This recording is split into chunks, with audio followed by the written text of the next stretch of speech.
Islamic देशों के संगठन Organisation of Islamic Cooperation (OIC) ने सोमवार को भारत को लेकर गहरी नाराजगी जताई।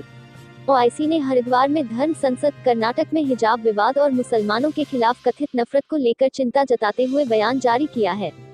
OIC के महासचिव की ओर से जारी बयान में कहा गया है, OIC के महासचिव ने भारत के हरिद्वार में हिंदुत्व के झंडा बरदारों की ओर से मुसलमानों के जनसंहार की अपील और सोशल मीडिया पर मुस्लिम महिलाओं के उत्पीड़न को लेकर चिंता जताई है। कर्नाटक में मुस्लिम महिलाओं के हिजाब पहनने पर प्रतिबंध भी चिंताजनक है।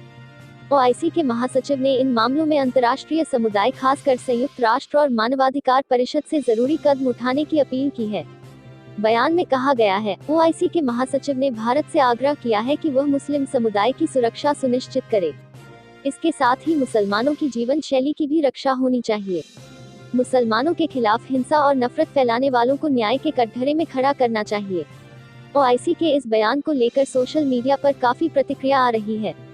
कश्मीरी पत्रकार आदित्य राज कौल ने ट्वीट कर कहा है, क्या OIC मुस्लिम महिलाओं के साथ केवल पीछे ले जाने वाले रिवाजों का समर्थन कर ही खड़ा रह सकता है? जब मुस्लिम लड़कियां अतिवादियों पर सवाल उठाती हैं और उनका उत्पीड़न होता है, तब OIC कहां रहता है? कश्मीर में अरूसा परवेज के बारे में सुना है। हालांकि OIC के बयान को पाकिस्तान में हाथों हाथ लिया गया है। पाकिस्तान के लोगों ने OIC से असंतोष भी व्यक्त किया है। पाकिस्तान के अंग्रेजी अखबार डॉन के रिपोर्टर तारिक नकाश ने OIC के ट्वीट को रीट्वीट करते हुए लिखा है, क्या आप जिंदा हैं? पाकिस्तान के कुछ लोगों ने लिखा है कि केवल बयान जारी करने से नहीं होगा। भारत का जवाब। कर्नाटक में हिजाब विवाद पर विदेशों से आए प्रतिक्रिया को लेकर भारत के विदेश मंत्रालय ने भी जवाब दिया था। भारत के विदेश मंत्रालय के प्रवक्ता अरिंदम बागची ने बयान जारी कर कहा था, कर्नाटक के कुछ शिक्षण संस्थानों में ड्रेस कोड का मामला प्रदेश के हाई कोर्ट में विचाराधीन है।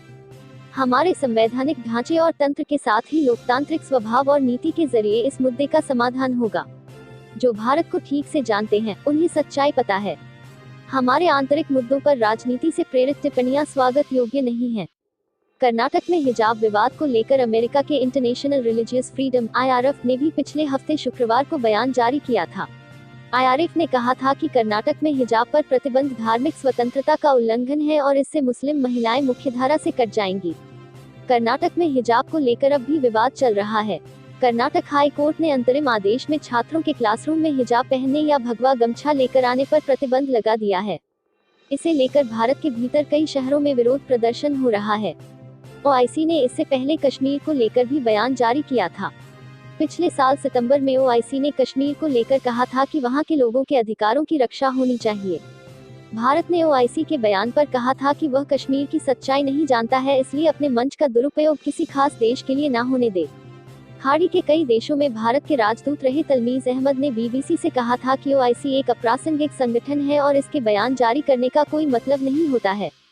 पिछले साल अमेरिकी विदेश मंत्री एंटनी ब्लिंकन ने धार्मिक स्वतंत्रता का उल्लंघन करने वाले देशों के लिए कंट्रीज ऑफ पर्टिकुलर कंसर्न यानी CPC की सूची जारी की थी।